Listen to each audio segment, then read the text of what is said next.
Ia mo me niti ko e ni, whawhalanglangi. Kau mai kau whakawhi kotoa. Fie whakari ari atu pehe mapu waea. Ai ki whine mui si ko eni na ne mau e whika ua. O e whiri tau o lunga. I he poupou na e whakahoko ki he wike heilala. Pako e o atu pe ke whakaholo aki. E tau polo kalama he aho ni. Malo au pito.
Oh,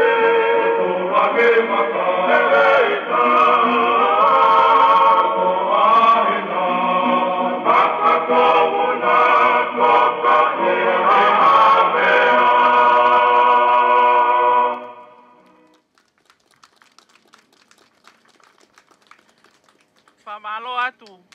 Ka piuela e te aki he nei whaka me i te nai whakahoko.